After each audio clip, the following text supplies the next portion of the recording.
যে candidate already ANM করবে তারা প্রতি মাসে পাচ্ছ 500 করে টাকা।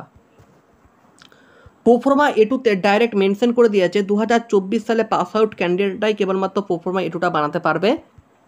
হ্যালো স্টুডেন্ট, প্রত্যেককে ওয়েলকাম জানাই স্টাডি ক্লাস বাই এসকোপ চ্যানেলের পক্ষ থেকে। দেখতে পাচ্ছি এখানে seat matrix, reservation of seats, প্রতিটা স্টেপ বাই স্টেপ আজকে ব্যাখ্যা করছি। ভিডিওটা কোথাও স্কিপ না করে প্রথম থেকে শেষ অবধি দেখতে থাকবে। তার আগে প্রত্যেকের উদ্দেশ্যে একটাই কথা বলবো, যে সমস্ত ক্যান্ডিডেট কেউ 50 পেয়েছো, কেউ 60 পেয়েছো, কেউ 40 পেয়েছো, কেউ 70 পেয়েছে, এবং প্রত্যেকের মনে এখন একটা প্রশ্ন যে 2024 আমি একটা গভর্নমেন্ট কলেজ পাবো তো? যদি এরকম কোনো প্রশ্ন থেকে থাকে তাহলে প্রত্যেকে নিচের কমেন্ট বক্সে আমাকে জানাতে পারো, আমি প্রত্যেককে রিপ্লাই করব। তোমাদের মনের মধ্যে যা কিছু সন্দেহ রয়েছে প্রত্যেকে কমেন্টে, তাই কমেন্টের মাধ্যমে জানাও তোমাদের কি কি জানা রয়েছে বা না জানা রয়েছে, প্রত্যেককে কিন্তু রিপ্লাই করবো। যদি ভালো প্রাইভেট কলেজ জানার থাকে, ভালো গভর্নমেন্ট কলেজ কোনগুলো জানার থাকে, ক্যাটাগরি অনুযায়ী কীভাবে কলেজ সাজাবো সেই সংক্রান্ত যদি কোনো ভিডিওর প্রয়োজন হয়, এনসিএল নিয়ে যদি কোনো ভিডিওর প্রয়োজন হয়, ডকুমেন্টস নিয়ে যদি কোনো ভিডিওর প্রয়োজন, যা কিছু প্রশ্ন তোমাদের যাবতীয় কাউন্সিলিংয়ে বসা উচিত কি উচিত না, কম নাম্বার পেয়ে কেউ ধরো 50 পেয়েছো, সে হয়তো কাউন্সিলিংয়ে বসবে কি না বসবে এই নিয়ে সন্দেহতে রয়েছো, তো আমাদেরকে জানাও, আমি প্রত্যেককে রিপ্লাই করবো। আমি আগের ভিডিওতে প্রত্যেকে রিপ্লাই করেছে, আজকেও কিন্তু প্রত্যেককে রিপ্লাই করবো। তার আগে দেখো আমাদের নিচের ডেসক্রিপশন বক্স এবং আমাদের যে কমেন্ট বক্স রয়েছে সেখানে তো অলরেডি আমরা হোয়াটসঅ্যাপ গ্রুপের লিঙ্কগুলো দিয়েছি। ফার্স্ট গ্রুপ রয়েছে, সেকেন্ড গ্রুপ রয়েছে, হোয়াটসঅ্যাপ গ্রুপ 1, হোয়াটসঅ্যাপ গ্রুপ 2। তোমরা 1টা যদি দেখো ভর্তি, তাহলে গ্রুপ 2 জয়েন করবে। এই গ্রুপগুলোতে তোমাদের যাবতীয় আপডেট কিন্তু পুরোপুরি বিনা মূল্যে, ঠিক আছে, কোনো মূল্য ছাড়া যাবতীয় update, free class, free notes সব কিছু দেওয়া হয়, যেটা আমাদের 2024-এও ছিল, 2025-এও সেরকম একটা গ্রুপ অলরেডি আমরা করেছি, অফিসিয়াল গ্রুপ, দুটি অফিসিয়াল গ্রুপ। এই অফিসিয়াল গ্রুপে তোমরা জয়েন করে যাও। নেক্সট দেখো এখানে বলা হচ্ছে যে the seat matrix for last year 2023। যারা বলো যে স্যার সম্পর্কে একটু বলুন, আমি প্রথমত বলি এটাকে না কোনোদিন আমি কোচিং বলে ভাবি না, জাস্ট তবুও লিখে রাখতে হবে কোচিং, নয়তো তোমাদের বুঝতে অসুবিধা হবে। এবং ব্যাচের একটা নাম রয়েছে রিলিফ ব্যাচ 2025। আমাদের অ্যাকচুয়ালি এই ব্যাচ সম্পর্কে যদি কথা বলি, তাহলে কথা বলে তো বোঝানো যায় না, তার জন্য তো কিছু প্রমাণ দেখাতে হয় যে 2024-এ আপনাদের কোচিং থেকে কত স্কোর হাইফট হলো। তাহলে চলো দেখাই কত স্কোর হাইফট হয়েছে। দেখো টিনা মণ্ডল, ঠিক আছে, টিনা মণ্ডল 102.91 স্কোর করেছে, এখানে দেখতে পাচ্ছ 102.91, এবং এএনএম র্যাঙ্ক করেছে কত 58, এবং এসসি ক্যাটাগরি থেকে 31 র্যাঙ্ক, এবং জিএনএমে 68 র্যাঙ্ক, এবং 34 হচ্ছে তার এসসি র্যাঙ্ক। দেখো আরও বলেছিলাম দেব আমরা র্যাঙ্ক কার্ডগুলো যতগুলো পেয়েছিলাম আমরা আমাদের ব্যাচ থেকে। দেখো 87.083 এবং 540 হচ্ছে এএনএম র্যাঙ্ক, 591 হচ্ছে কি জিএনএম র্যাঙ্ক, ঠিক আছে। এটা হচ্ছে পূজা নন্দী আমাদের ব্যাচের ক্যান্ডিডেট, তো দেখতে পাচ্ছ।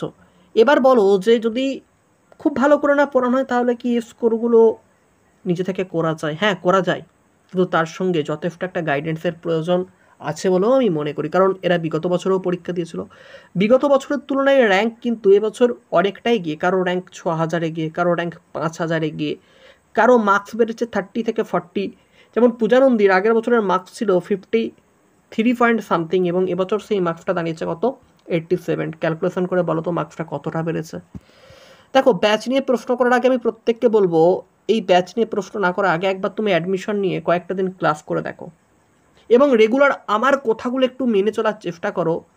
2024টা তোমার হয়তো ভালো পরীক্ষা হয়নি, কিন্তু 2025টা দিয়ে একটু আমার কথাটা শুনে চলো না, বা একটু যদি কথাটা মেনে চলো না, তোমার পক্ষে সম্ভব। মাত্র তো আমাদের 200 জন ক্যান্ডিডেট ছিল, মাত্র 200 জন। সেই 200 জন থেকে আমাদের দরকার নেই লাখ লাখ ক্যান্ডিডেট, দরকার নেই, আমাদের 120 জন সিলেকশন হয়েছে।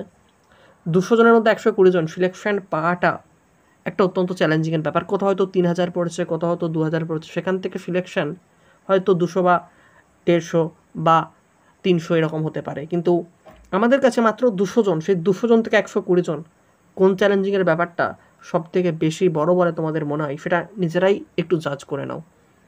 এবং এই ব্যাচ সম্পর্কে আমার কিছু বলার নেই, তোমাদের কিছু জানার থাকলে অবশ্যই কন্ট্যাক্ট করে নিও যে কী পড়ানো হয় বা না পড়ানো হয়, কারণ এই দায়িত্বটা আমার অনেক বেশি। তোমাদেরকে সেটা নিয়ে কোনোদিন প্রশ্ন করার দরকারই নেই যে স্যার আপনাদের ব্যাচে কেমন পড়ানো হয়, আপনারা সিলেকশন করাতে পারবেন তো? সিলেকশন যদি না করাতে পারি 102, 95, 87, 79, 75, 74, প্রচুর স্কোর কার্ড, ঠিক আছে। এগুলো নিয়ে আমি অলরেডি ভিডিও বানিয়েছি, যদি বিশ্বাস না হয়, যাদেরকে কথা দিয়েছিলাম তাদেরকে, যে সাকসেস, তাদের যে এতদিনের যে একটা স্বপ্ন ছিল মনের মধ্যে, সেই স্বপ্নটা পূরণ হয়েছে কিনা একটু ভিডিওটা দেখেই তোমরা বুঝে নাও। টু 2024 মানে 2023 থেকে 2024 বোর্ডের যে অফিসিয়াল ওয়েবসাইট, সেই অফিসিয়াল ওয়েবসাইটে ঠিক যেমন দেওয়া হয়েছিল 2024 থেকে 2025 কম্পিটেন্ট অথরিটির তরফ থেকে কাউন্সেলিংয়ের আগে সিট ম্যাট্রিক্স দিয়ে দেওয়া হবে এবং সিট সংখ্যা কিঞ্চিত অর্থাৎ কিছুটা হলেও বাড়তে চলেছে, এরকম একটা আপডেট পাওয়া যাচ্ছে।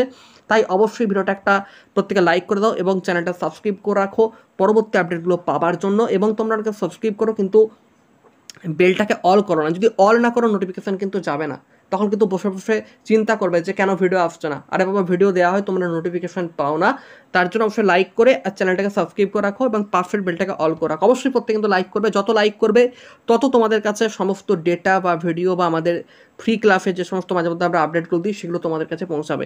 এরপর দেখো এখানেতে কী আছে, রিজার্ভেশন অফ সিটস। কী আছে? Reservation of seats. এই রিজার্ভেশন অফ সিটসেতে তোমরা দেখো ক্যাটাগরি, মানে বিভিন্ন ক্যাটাগরি, যেমন ধরো এসসি ক্যাটাগরি লেখা আছে, এফটি ক্যাটাগরি লেখা আছে, other backward classes category A মানে ওবিসি এ ক্যাটাগরি এবং OBC B category, EWS candidate, PWD candidate, প্রত্যেকটা ক্যান্ডিডেটের ক্ষেত্রে কী বলা হয়েছে যে এবং যারা হোম মানে অ্যাকচুয়ালি যারা অরফ্যান ক্যাটাগরি এবং যারা সিভিল ডিফেন্স তাদের প্রত্যেকের এই সার্টিফিকেট কিন্তু রেডি রাখতে হবে কাউন্সেলিংয়ের জন্য, নয়তো তোমরা ইউআর ক্যাটাগরিতেই কাউন্সেলিং করতে হবে। ফার্স্ট রাউন্ডে তোমাদের যে ক্যাটাগরি লিস্ট ছিল সেই ক্যাটাগরি লিস্টটি ক্যান্সেল হয়ে তোমাদেরকে সেকেন্ড রাউন্ডে অটোমেটিক্যালি ইউআর ক্যাটাগরিতে উত্তীর্ণ হতে হবে। তো বুঝতেই পারছো সেক্ষেত্রে তোমার সিট পাওয়ার সম্ভাবনা কিন্তু অনেকটাই কমে যাবে। প্রোফর্মা A1টা ভালো করে দেখে নাও যে প্রোফর্মা A1, প্রোফর্মা A2 এগুলো প্রত্যেককে রেডি করতে হবে। প্রোফর্মা বি যারা ওয়েস্ট বেঙ্গলের বাইরে রয়েছে তাদেরকে রাখতে হচ্ছে। প্রোফর্মা এ এবং প্রোফর্মা বিতে কারা সই করতে পারে এটা একটা স্ক্রিনশট নিয়ে নাও। বিশেষ করে আমি বলবো প্রত্যেকে বিডিওকে দিয়ে বা এফডিওকে দিয়ে সই করাবে, অর্থাৎ সাব ডিভিশনাল অফিসার এবং ব্লক ডেভেলপমেন্ট অফিসারকে দিয়ে সিগনেচার করাবে। এটা হচ্ছে একটা সবথেকে ভালো উপায়। এবং তোমার এখানটাই বারবার করে পরিষ্কারভাবে বলে দেওয়া হচ্ছে যে প্রোফর্মা A2টা কিন্তু সবাই করতে পারছো না। প্রোফর্মা A2টা তোমরা জাস্ট যারা এইচএস পাস করেছো তারা করবে। 2024 যারা এইচএস পাস করেছো তাদের জন্য প্রোফর্মা A2 এবং প্রোফর্মা A1 যে ডোমিসিয়ালটা রয়েছে সেখানেতে এমএলএ বা এমপি বা জিটিএ বা গ্রাম পঞ্চায়েতের একজন প্রধান বা মিউনিসিপ্যালিটিকে দিয়ে সই করালে চলবে না, তাহলে ওটা ক্যান্সেল হয়ে যাবে। নেক্সট আমরা যেটা আসছি সেটা এখানে দেখে নিচ্ছি কি বলেছে দেখো, এখানটা একটু দেখে নিচ্ছি পিডব্লিউডি। হ্যাঁ, পিডব্লিউ ক্যাটাগরি থেকে যারা বিলং করছে তাদের কিন্তু 40 থেকে 50% লোকোমোটর ডিসএবিলিটি থাকতে হবে, নয়তো তারা পিডব্লিউডি ক্যাটাগরির আন্ডারে পড়ছো না। এবার রেজিস্ট্রেশনের কথা যদি বলি, এবং যারা এএনএম করছো একটা দারুণ সুখবর রয়েছে, এএনএম ট্রেনিং চলাকালীন তোমরা প্রতি মাসে 500 টাকা করে গভর্নমেন্ট কলেজগুলো থেকে পাচ্ছ। এবং নেক্সট যেটা আমরা দেখবো যে রেজিস্ট্রেশন যখন করবে খুব সাবধানে করবে, এখন থেকে সতর্কবার্তা দিয়ে দিলাম। রেজিস্ট্রেশন করার সময় অবশ্যই ক্যান্ডিডেটকে বাবার নাম, মায়ের নাম, date of birth, gender, domicile, this information can not be change, এগুলো কিন্তু পরবর্তী ক্ষেত্রে চেঞ্জ বা মডিফাই করতে পারবে না। যে একবার তুমি রেজিস্ট্রেশনটা সাবমিট করে ফেলো তো সেক্ষেত্রে তোমাকে এই সমস্ত এইগুলো প্রচুর ভুল করো, তোমরা প্রচুর ভুল করো, তো এইগুলো ঠিকঠাকভাবে দেবে, মিলিয়ে তোমার যে ডকুমেন্টস রয়েছে সমস্ত ডকুমেন্টস মিলিয়ে দেবে। পাসওয়ার্ড, যে ডকুমেন্টস নিয়ে যদি কোনো প্রশ্ন থাকে নিচে জানাও। Then the candidates have create password submit registration, তারপর কি ক্যান্ডিডেটরা পাসওয়ার্ড করবে, পাসওয়ার্ড ক্রিয়েট করে সাবমিট করে দেবে রেজিস্ট্রেশনটাকে, ঠিক আছে।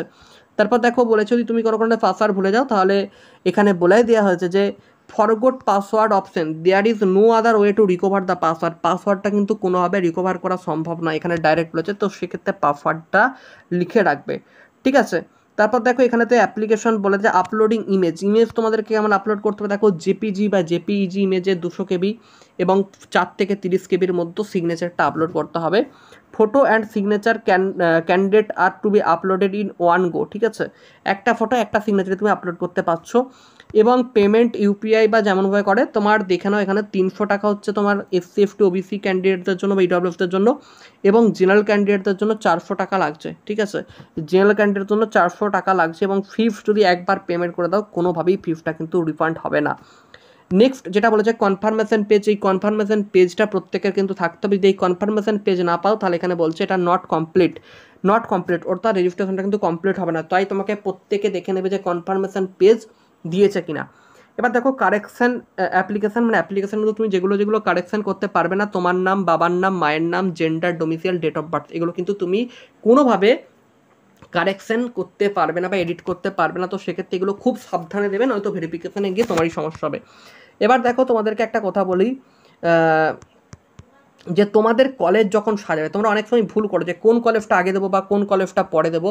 প্রথমত যদি কেউ এএনএম করতে চাও, ঠিক আছে, আমি বলেছি যদি কেউ এএনএম করতে চাও তাহলে তোমরা প্রথমত 1 2 3 4 করে এএনএমের কলেজগুলোকে আগে দাও, ঠিক আছে। এই প্রেফারেন্সটা আমি বলে দেবো, যদি এই নিয়ে ভিডিও লাগে তোমরা আমাকে জানাবে, আমি বলে দেবো খুব সুন্দরভাবে, তোমরা সেই অনুযায়ী কলেজ সাজাবে। দেখবে খেয়াল করে অনেক সময় কী হয় বলো তো, তোমরা প্রাইভেট গভর্নমেন্ট বুঝতে পারো না, তাকে প্রাইভেট গভর্নমেন্ট কলেজের লিস্ট আমরা ভিডিও দিয়েছিলাম, সেটা দেখে নাও, কোন কলেজে হোস্টেল রয়েছে না রয়েছে সেই অনুযায়ী কিন্তু কলেজগুলো সাজাও। পরবর্তী ক্ষেত্রে হয়তো তোমাদেরই সমস্যা হবে। এই কলেজ সাজানোর উপর ডিপেন্ড করছে কাউন্সিলিং। অনেক সময় অনেকে ভালো মার্কস পায় কিন্তু কলেজ সাজানোর একটি ভুলে তার পুরো একটা বছর নষ্ট হয়ে যায়। তো কলেজ সাজানো যদি নেক্সট কোনো ভিডিও লাগে তাহলে আমাকে একটু তোমরা জানাবে, তাহলে আমি কী করবো না কলেজ সাজানো নিয়ে যে সমস্ত ভিডিও দরকার আছে সেই সমস্ত ভিডিও কিন্তু তোমাদেরকে আমি দিয়ে দেবো, ঠিক আছে। অলরেডি কী ডকুমেন্টস লাগবে বা না লাগবে সেই সমস্ত ডকুমেন্টস সম্পর্কিত যদি কোনো ভিডিও আমি অলরেডি দিয়েছি সেটা তোমরা দেখতে পারো। এবং আমাদের সাকসেস রেট, এএনএম জিএনএমের সাকসেস রেট ভিডিও অলরেডি এই ভিডিওর ডিসক্রিপশনে দেওয়া আছে। অলরেডি আমাদের কতজন সাকসেস পেয়েছে বা না পেয়েছে সেই সম্পর্কিত ভিডিও অলরেডি আমাদের দেওয়া আছে, তোমরা অবশ্যই সেখান থেকে ভিডিওটা দেখে নিতে পারো। চলো, গুড বাই, প্রত্যেকে ভালো।